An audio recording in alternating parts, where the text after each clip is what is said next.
Welcome to Gabut Daily Channel, legenda cerita fiksi. Like, follow, comment, share. 5 4 3 2 1. Selamat menyaksikan. Keramat Diyuyung, Danau Liba bagian 2. Pagi itu, udara masih sejuk ketika Sari menapak jalan setapak yang berliku menuju rumah Abah Tabrani di tengah dusun. Langkahnya ringan meskipun hati penuh beban dan harapan. Dia membawa sesaji yang tersisa dan cerita yang harus segera disampaikan. Sesampainya di rumah kayu sederhana Abah Tabrani, Sari mengetuk pintu dan masuk setelah dipersilakan. Di dalam, Abah Tabrani duduk dengan wajah tenang dan mata penuh perhatian. "Sari, kau sudah kembali. Bagaimana keadaan di ujung danau lebar?"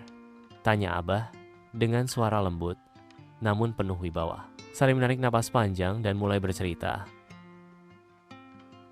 "Abah, aku bertemu roh Ki Jayaraga. Ia berbicara padaku. Ia mengingatkan kita untuk menjaga hati dan niat agar tetap murni, menjaga keseimbangan alam, dan menghormati warisan leluhur. Dia berjanji akan menjaga desa kita, tapi mengingatkan pula akan kutukan jika keserakahan dan kejahatan menguasai hati kita."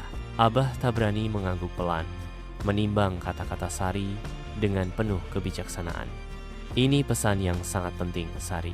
Kita harus mengingatkan semua warga untuk hidup selaras dengan alam dan leluhur. Perlindungan itu bukan hanya dari roh, tapi dari setiap niat dan tindakan kita." Sari menatap Abah dengan mata penuh semangat. "Aku akan membantu Abah menyampaikan pesan ini. Kita harus bersatu menjaga desa kita, agar dusun Sidorejo dan desa Sukamarga tetap damai dan sejahtera." Abah tersenyum. "Itulah yang aku harapkan darimu, Sari. Kau adalah harapan desa ini." Mereka pun berdiskusi panjang tentang langkah-langkah menjaga desa, dari menghormati adat hingga melestarikan lingkungan.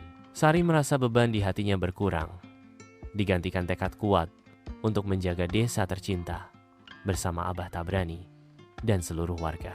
Abah Tabrani dikenal sebagai pemimpin spiritual yang mengerti seluk-beluk adat Sunda, mulai dari upacara adat, doa-doa leluhur, hingga pengetahuan tentang tanaman obat dan cara berkomunikasi dengan roh-roh penjaga alam.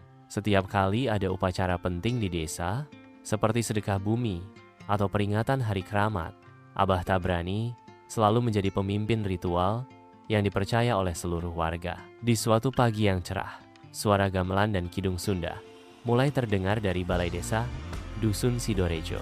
Warga mulai berkumpul untuk melaksanakan upacara adat sedekah bumi sebagai ungkapan rasa syukur kepada alam dan leluhur. Di tengah keramaian, tampak Abah Tabrani dengan jubah khasnya duduk tenang di panggung utama. Dengan suara berat tapi penuh wibawa, ia memimpin doa, mengingatkan warga akan pentingnya menjaga alam, menjaga keseimbangan hidup, dan memelihara warisan leluhur. "Kita harus hidup berdampingan dengan alam, bukan menaklukkannya," ucap Abah. "Alam memberi kita kehidupan, dan kita wajib menjaganya dengan tulus." Selain memimpin upacara, Abah Tabrani juga menjadi tempat bertanya bagi warga yang mengalami masalah spiritual atau butuh petunjuk hidup. Ia sering menyarankan agar warga mendekatkan diri pada alam dan leluhur, menjaga niat baik, serta tidak melupakan akar budaya mereka. Suatu hari, seorang pemuda datang padanya, membawa keresahan tentang perubahan desa yang mulai terasa modern dan jauh dari adat lama. Abah Tabrani tersenyum dan berkata, "Perubahan memang tak terelakkan, tapi akar kita harus kuat. Adat bukan beban, tapi pelindung dan identitas kita." Lewat kebijaksanaannya, Abah Tabrani menjadi jembatan antara masa lalu dan masa depan, menjaga agar tradisi Sunda tetap hidup di dusun Sidorejo, sekaligus membuka hati warga untuk menyesuaikan diri dengan zaman tanpa kehilangan jati diri. Dusun Sidorejo hanyalah sebuah pemukiman kecil yang terdiri dari sekitar 20 rumah sederhana, tersebar di antara sawah dan hutan kecil di Desa Sukamarga. Udara masih segar, dan kehidupan berjalan dengan ritme alam yang tenang dan sederhana. Warga dusun Sidorejo hidup rukun, saling bergotong royong, dan sangat menjaga adat serta tradisi leluhur mereka. Seiring berjalannya waktu, dusun Sidorejo mulai berkembang perlahan. Jalan-jalan setapak yang dulu hanya dilalui pejalan kaki, dan hewan ternak mulai diperbaiki menjadi jalan tanah yang lebih baik. Masyarakat mulai membuka usaha kecil, seperti warung, kerajinan tangan, dan hasil pertanian yang mereka jual ke desa tetangga. Kehidupan yang damai dan penuh kehangatan itu menarik lebih banyak keluarga untuk menetap. Perubahan besar terjadi ketika pemerintah Desa Sukamarga memutuskan untuk memindahkan kantor desa ke dusun Sidorejo.